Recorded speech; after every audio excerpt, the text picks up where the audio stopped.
안녕하십니까. 지난주에는 응급처치 방법에 꽂힌 기본 인명 구조술, 즉 심폐소생술에 대해서 공부하고 직접 익혀보았습니다. 이를 통해 여러분들은 한 사람의 생명을 살리는 놀라운 스펙을 습득하였습니다. 잘 익혔다고 생각하면 스스로 격려의 박수를 보냅니다. 짝짝짝. 이번 주도 또 다른 생명을 살리는 스펙, 그 응급처치 방법을 소개하고자 합니다. 집중이 필요합니다. 유튜브를 신청하고 있는 학생, 자 끄고 집중합니다. 이 시간은 기도 폐쇄와 그에 따른 응급처치 방법을 배우고자 합니다.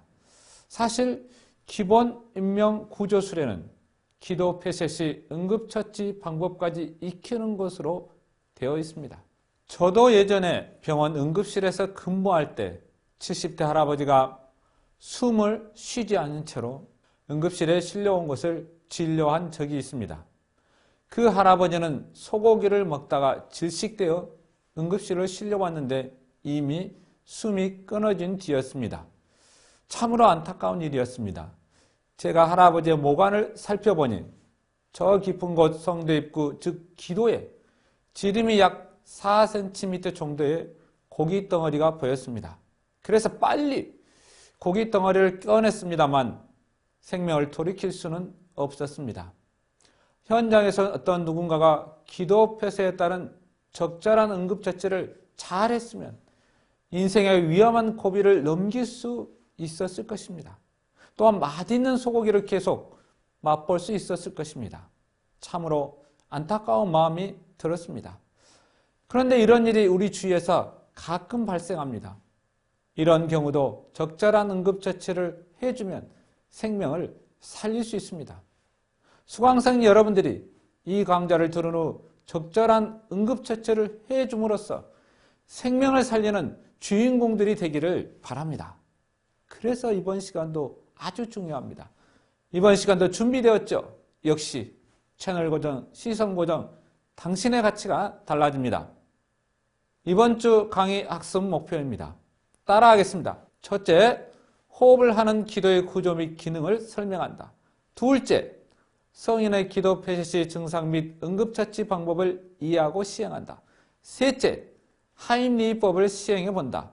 넷째, 영합 기도 폐쇄와 응급처치 방법을 이해하고 시행한다. 학습 목표가 다 시행하는 것으로 되어 있습니다. 모든 학생이 시행할 줄 알아야 한다는 것입니다. 이번 시간에는 기도 폐쇄 및 그에 관련된 응급처치 방법을 익혀보고자 학습 목표를 정했다고 했습니다. 1차 시에는 기도의 해부학적 구조와 기능에 관한 내용입니다. 2차 시에는 성인에게서 기도 폐쇄 및 응급처치 방법에 대한 내용입니다. 3차 시에는 영아에 있어서 기도 폐쇄 및 응급처치 방법에 대한 내용입니다. 1차 시 강의로 기도의 구조와 기능입니다. 먼저 기도의 구조에 대한 것을 살펴보겠습니다. 우리 몸에서 목 부분을 이렇게 단면으로 본다면 앞쪽에 크게 두 개의 구멍이 보이게 됩니다. 앞쪽에 있는 두 개의 구멍은 바로 기도와 식도입니다. 그러면 어떤 것이 기도며 어떤 것이 식도가 되겠습니까? 기도는 우리 목의 단면에서 볼 때 앞쪽에 있는 것입니까? 아니면 뒤쪽에 있는 것입니까? 아는 학생 손 들어보겠습니다. 네, 좋습니다. 그렇습니다. 아주 훌륭한 학생인 것 같습니다. 앞쪽에 있는 것이 기도입니다. 기도는 단순히 근육으로 되어 있는 것이 아니라 영어 C 모양의 연골로 중첩되어 있어서 둥그렇게 그 형태를 유지하고 있습니다.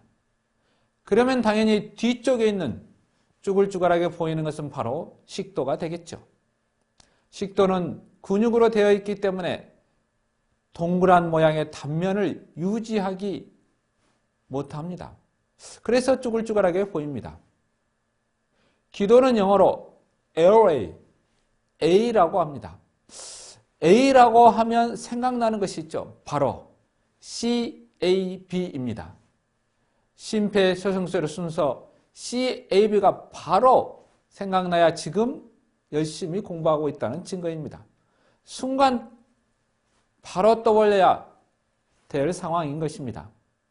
여기서 에어웨이, 기도는 공기의 길, 즉 공기가 코나 입을 통해 폐로 전달되는 통로가 바로 기도입니다.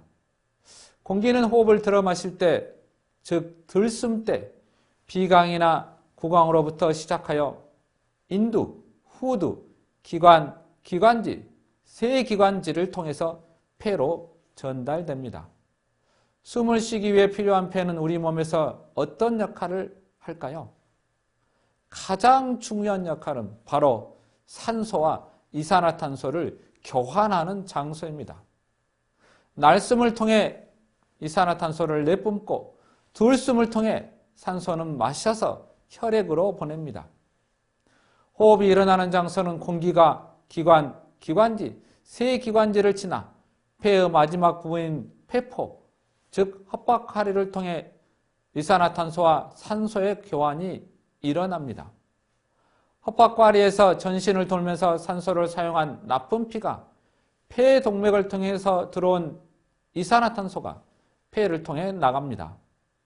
숨을 들어 마심으로 들어온 산소는 헛박과리에서 폐 정맥으로 흡수되어 심장을 통해 전신으로 산소를 공급하게 됩니다. 이런 일이 순식간에 이루어진다는 것이 참으로 신비할 뿐입니다. 신비하죠? 갈수록 수강생들의 반응이 없어지는 것 같습니다. 기지개를 한번 펴고 갑시다. 여기서 지금까지 한 번도 등장하지 않은 용어가 폐정맥과 폐동맥입니다. 이 두 혈관은 폐의 혈액을 공급하는 혈관 이름입니다. 우측 심장에서 나와서 폐로 들어가는 혈관을 폐동맥이라고 합니다. 그리고 폐에서 좌측 심장으로 들어가는 혈관을 폐정맥이라고 합니다. 다음 그림을 보면서 다시 한번 설명을 하겠습니다. 지금 보이는 그림은 우리 몸의 양측 가슴에 있는 폐입니다. 공기가 입이나 코를 통해 들어가면 기관, 기관지, 폐를 거쳐 산소가 공급되고 내쉬는 날숨을 통해 이산화탄소가 제거됩니다. 폐의 가장 끝단열을 헛박과리, 즉 폐포의 위치에서 폐정맥과 폐동맥의 혈관을 통해 가스 교환이 이루어지는 것입니다. 산소가 공급된 혈관은 폐정맥을 통해서 좌측 심장으로 들어가고 이것이 심장 수축으로 전신에 산소를 공급하게 됩니다. 이렇게 동맥혈관을 통해 전신에 산소를 공급한 혈액은 정맥을 통해 다시 우측 심장으로 들어오게 됩니다. 이것이 폐동맥을 통해 폐로 가서 이산화탄소를 내뿜고 폐에서 산소를 받아 폐정맥을 통해 다시 심장을 거쳐 전신으로 공급됩니다. 여기서 우리는 약간 고개를 갸웃하는 생각이 듭니다. 그것은 보통 우리가 산소 농도가 높은 피를 품고 있는 혈관을 동맥이라고 합니다. 동맥혈관은 산소를 함유하고 있기 때문에 색깔도 선홍색으로 표시됩니다. 반면에 정맥혈관은 전신에서 산소를 소비하였기 때문에 산소 농도가 떨어져 파란색으로 주로 표기됩니다. 그렇다고 혈액의 색깔이 파란색은 아닙니다. 산소 농도가 부족한 피를 품고 있는 혈관을 정맥이라고 합니다. 그런데 여기서 폐정맥 혈관에는 폐에서 산소 공급을 받았기 때문에 산소 농도가 높아 선홍색으로 표기되어 있습니다. 반면에 전신에서 산소를 소비하여 폐로 들어가는 혈관인 폐동맥은 산소 농도가 낮아 파란색으로 표기되어 있습니다. 우리가 일반적으로 생각하는 상식과 약간 배치되는 경향입니다. 이것은 우리가 동맥, 정맥이라고 명명할 때 심장에서 나오는 혈관은 동맥, 심장으로 들어가는 혈관은 정맥이라고 부르기 때문입니다. 물론 심장에서 나오는 혈관을 동맥이라고 하고 그것은 일반적으로 산소 농도가 높은 피입니다. 유일하게 여기 폐정맥과 폐동맥 혈관에서만 그 내용이 반대인 것입니다.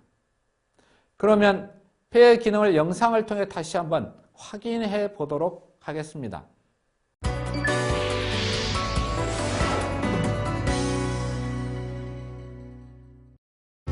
우리는 하루에 약 3만 번 정도 호흡을 합니다. 끊임없이 숨을 들이마시고 내쉬면서 우리 몸에 필요한 산소는 폐로 이동시키고 이산화탄소는 몸 밖으로 배출됩니다. 이때 공기가 지나가는 길을 흔히 기도라고 하는데요. 후두부터 기관지까지를 의미하는 기도는 호흡에 있어서 폐 이상으로 중요한 역할을 합니다. 폐에 특별한 이상이 없어도 천식이나 만성 폐쇄성 폐질환과 같은 건강 문제가 생기면 우리는 호흡곤란으로 인해 사소한 일상생활조차 어려워질 수 있습니다. 우리 목 주위에는 뇌에서 온몸으로 이어지는 신경다발과 심장에서 혈액을 머리 쪽으로 보내는 중유혈관, 그리고 음식을 위로 이동시키는 식도와 공기의 이동 통로인 기도가 위치하고 있습니다. 기도는 크게 후두, 기관, 기관지 세 부분으로 나눌 수 있는데요. 기도가 시작되는 부분인 후두는 연골로 이루어져 있어 비교적 단단합니다. 후두에는 후두계라고 하는 덮개가 있어서 음식물이 기도로 넘어가는 것을 방지해줍니다. 후두 안쪽에는 얇은 막으로 이루어진 성대가 있는데 공기가 들고 날 때 이 성대가 떨리면서 목소리를 냅니다. 기관의 끝부분은 좌우 양쪽으로 나뉘어 폐와 연결되고 나뭇가지처럼 생긴 여러 개의 세기관지로 나뉩니다. 이 세기관지는 최종적으로 폐포와 연결돼 산소와 이산화탄소 등 가스를 교환합니다. 식도의 앞쪽에 위치하는 기관은 공기의 흐름을 유지하기 위한 특별한 구조가 있습니다. 후두와 연결되는 기관은 길이 약 10cm로 대략 엄지손가락 굵기의 관 형태입니다. 기관은 약 20개 정도 말발굽 모양의 연골들이 층층이 쌓여있는 모양을 하고 있는데요. 이러한 연골은 목을 움직이거나 음식을 먹는 등의 활동을 할 때 기관이 눌리지 않고 항상 열려있도록 그 형태를 유지하는 역할을 합니다. 기관의 뒤쪽 벽에는 연골이 없고 식도와 강하게 연결되어 있는데요. 간혹 이 연결 부위가 손상되거나 염증이 생기면 구멍이 나기도 합니다. 기도는 공기의 이동 통로일 뿐 아니라 건조한 공기나 외부에서 유입되는 먼지와 같은 이물질로부터 폐를 보호하는 역할도 합니다. 기도 내 점막은 끈적한 점액으로 덮여 있고 그 안엔 작은 털 모양의 섬모가 있습니다. 기도 속의 점액은 숨을 들이마실 때 함께 들어온 이물질이 더 이상 폐 속으로 들어가지 않게 꽉 잡아주는 역할을 하는데요. 점액에 붙은 먼지 등의 이물질은 섬모가 이동시켜 기도 밖으로 배출됩니다. 이물질은 점액, 림프액과 섞여 가래가 되는데 가래가 기도 점막을 자극하면 기침이 발생하게 됩니다. 흔히 기침을 병적인 것으로 오해를 하는 경우가 있는데 기침 자체는 기도 내 이물질이나 분비물을 제거하는 정상적인 신체 방어 기전입니다. 정막 밑에는 기관샘과 림프절이 분포되어 있는데요. 기관샘에서는 점액을 분비해 기도 속으로 들어온 공기가 적당한 습도를 유지하도록 해주고 기관 림프절은 기관과 기관지 이상 여부를 감시합니다. 매연, 담배 연기, 먼지 등 오염된 공기로 인해 기관지 천식, 기관지 확장증, 만성 폐쇄성 폐질환 등 호흡기 질환을 앓는 환자들이 꾸준히 증가하고 있습니다. 이러한 호흡기 질환들은 대부분 기침과 가래, 호흡곤란 등의 증상이 나타나는데 질환마다 원인과 치료 방법이 다르기 때문에 정확한 감별 진단이 필요한데요. 만약 기침과 가래와 같은 증상이 2주 이상 있거나 호흡곤란 등의 증상이 동반된다면 반드시 금연하도록 하고 심각한 질환으로 이어지기 전에 빠른 조치를 취하는 것이 좋겠습니다.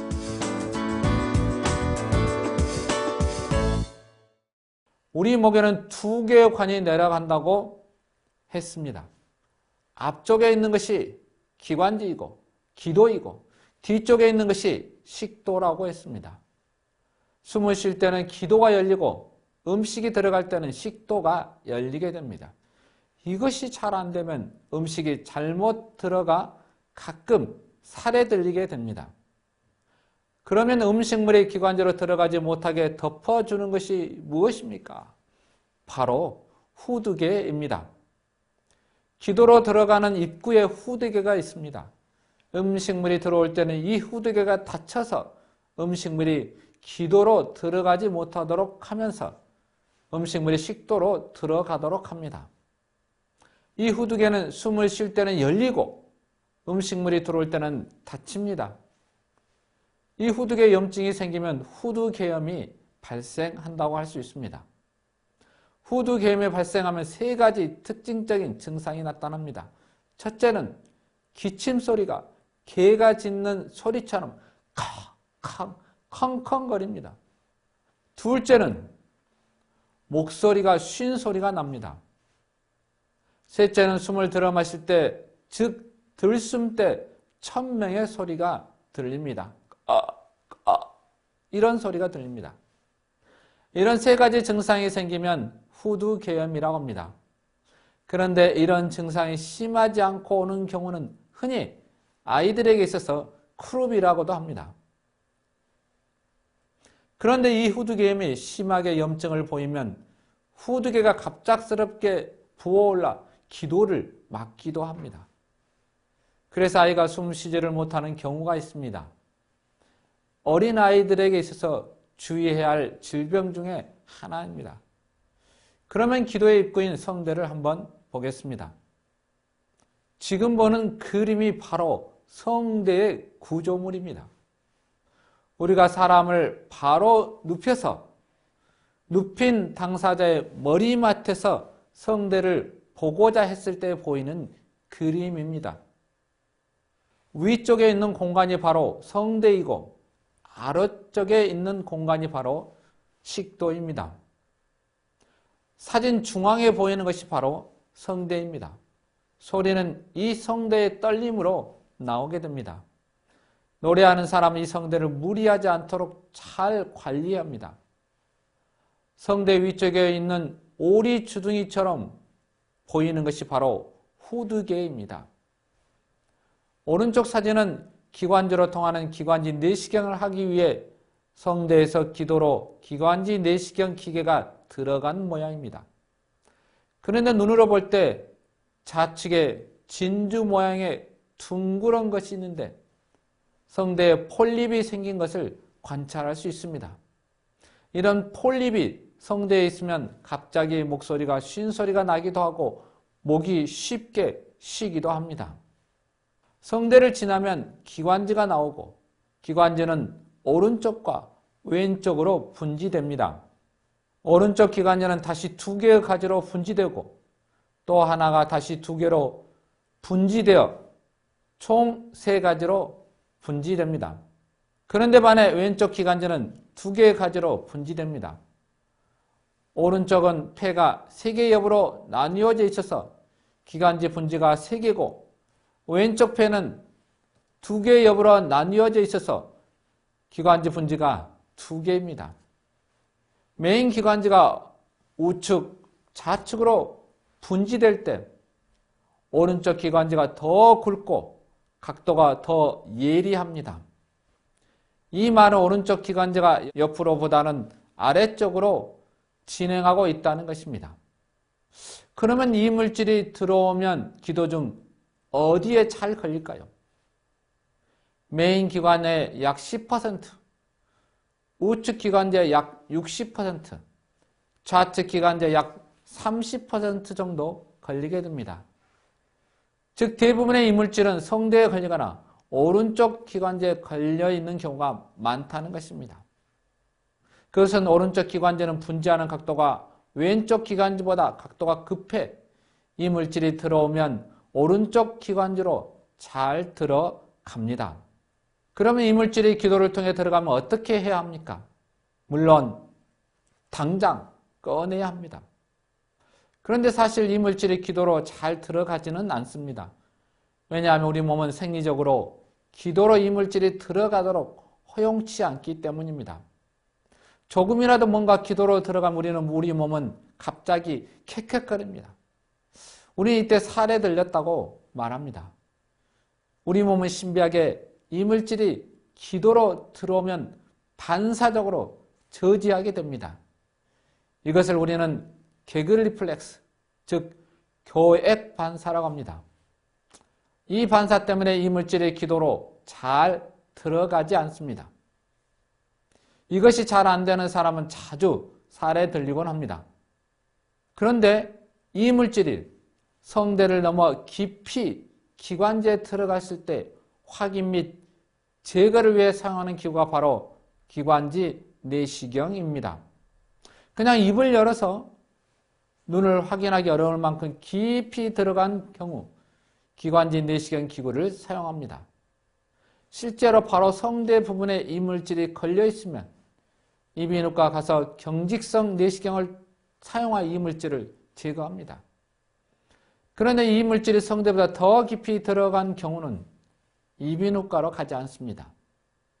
이비인후과가 아닌 호흡기 내과에 가서 굴곡성 기관지 내시경으로 이물질을 제거합니다.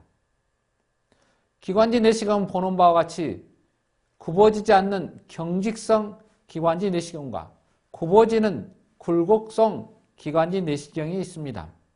경직성 기관지 내시경은 굽어있지 않고 직선으로 되어 있어 우리 몸속 깊이 들어가기가 쉽지 않습니다. 그래서 이비인후과에서 성대 근처를 직접 보고자 할 때 사용합니다. 굴곡성 내시경은 길이가 훨씬 더 길며 몸속 깊은 곳까지 볼 수 있어 기관지를 넘어 기관지, 세 기관지까지 상태를 살필 수 있습니다. 이런 굴곡성 기관지 내시경 사진으로 보면 기관지는 어떻게 보일까요? 제가 학생들이 궁금해할까 봐 사진을 준비했습니다. 보시죠. 기관지 내시경을 했을 때 우리 몸의 기관지 사진입니다. 기관지는 내려오다가 오른쪽과 왼쪽으로 나뉘어진다고 했습니다. 사진 부위는 바로 나뉘기 전 바로 그 부분으로 기관 분기부입니다. 기관지가 오른쪽과 왼쪽으로 분기되는 부분입니다. 우리가 볼 때 왼쪽 사진은 정상 사진이고 오른쪽 사진은 뭔가 한쪽에 이물질이 있고 형광 처리를 한 것이 보입니다. 아마도 한쪽에 보이는 것은 암덩어리일 것 같습니다.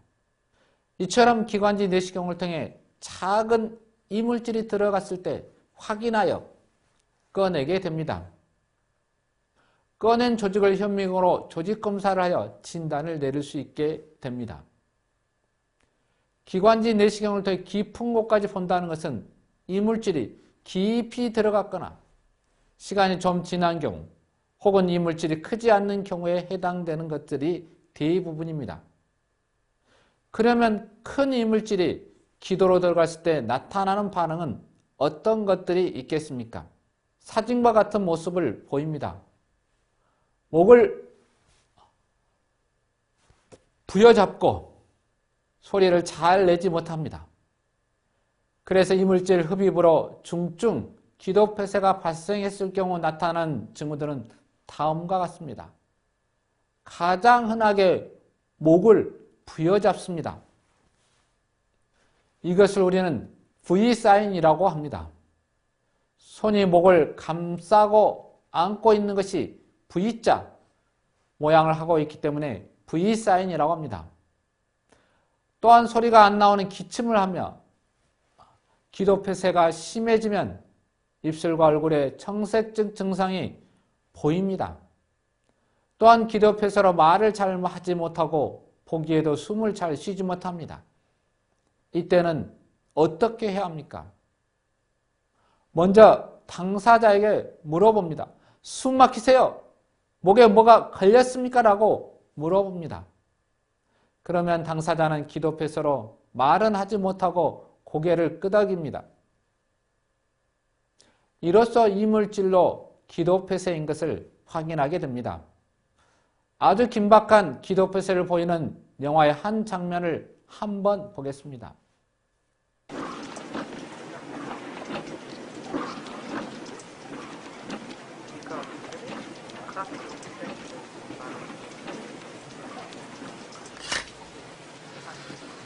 Oh, shit.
다음 차시에서는 직접 응급처치 방법을 시행해 보도록 하겠습니다. 채널 고정, 시선 고정, 당신의 가치가 달라집니다.